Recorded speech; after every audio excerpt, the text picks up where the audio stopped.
बहुत समय पहले हिरण्यकश्यप नाम का एक शक्तिशाली असुर राजा था। वह भगवान विष्णु का कट्टर विरोधी था, क्योंकि विष्णु ने उसके भाई हिरण्याक्ष का वध किया था। इसलिए हिरण्यकश्यप ने संकल्प लिया कि वह इतना शक्तिशाली बनेगा कि कोई भी देवता या मानव उसे मार न सके। उसने ब्रह्मा जी की कठोर तपस्या की। उसकी तपस्या से प्रसन्न होकर ब्रह्मा जी उसके सामने प्रकट हुए। ब्रह्मा जी ने कहा, वत्स, वर मांगो। हिरण्यकश्यप ने चालाकी से कहा, मुझे ऐसा वर दीजिए कि न कोई मानव, न देवता, न पशु मुझे मार सके, न दिन में, न रात में, न घर के अंदर, न बाहर, न किसी अस्त्र से, न शस्त्र से। ब्रह्मा जी ने मुस्कुराते हुए कहा, तथास्तु। उस वरदान से हिरण्यकश्यप का अहंकार और बढ़ गया।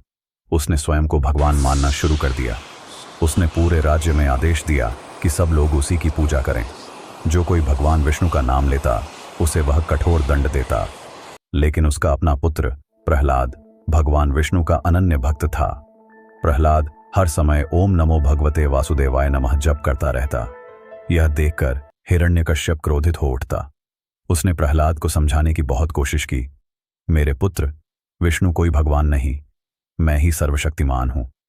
लेकिन प्रहलाद ने शांत स्वर में कहा, पिताजी, विष्णु ही सच्चे भगवान हैं। हिरण्यकश्यप ने उसे अनेक बार मारने की कोशिश की।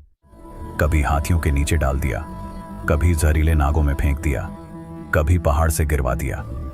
लेकिन हर बार भगवान विष्णु ने अपने भक्त प्रहलाद की रक्षा की। हिरण्यकश्यप ने देखा कि उसका पुत्र उसकी आज्ञा नहीं मानता, तो उसने अपनी बहन होलिका को बुलाया। होलिका को वरदान था कि अग्नि उसे नहीं जला सकती थी। हिरण्यकश्यप ने कहा, प्रहलाद को अपनी गोद में लेकर अग्नि में बैठ जाओ। प्रहलाद शांत मन से ओम नमो भगवते वासुदेवाय नमः जप करते हुए होलिका की गोद में बैठ गया। कुछ ही देर में हवा तेज चली। होलिका की जादुई चादर उड़ डच कर प्रहलाद के ऊपर आ गई। होलिका जल गई, पर प्रहलाद सुरक्षित बाहर आ गया। अंततः हिरण्यकश्यप ने क्रोध में कहा, कहां है तेरा विष्णु? क्या इस खंभे में भी है? प्रहलाद ने श्रद्धा से कहा, हां पिताजी, भगवान हर जगह हैं, यहां भी। यह सुनकर हिरण्यकश्यप ने गुस्से में खंभे पर अपना गदा मारा। तभी खंभा जोर से हिला और उसमें से एक अद्भुत रूप प्रकट हुआ, नरसिंह अवतार। वह रूप आधा सिंह और आधा मानव था, न पूरी तरह मनुष्य, न पूरी तरह पशु। उसकी आंखें अग्नि की तरह जल रही थीं और उसकी गर्जना से तीनों लोग कांप उठे। संध्या का समय था, न दिन न रात। नरसिंह भगवान ने हिरण्यकश्यप को दरवाजे की चौखट पर पकड़ा, न अंदर न बाहर।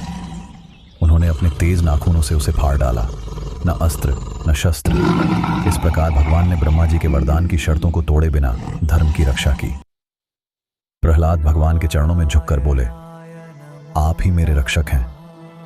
भगवान नरसिंह ने उसे आशीर्वाद दिया, तुम्हारा नाम सदा धर्म की विजय का प्रतीक रहेगा।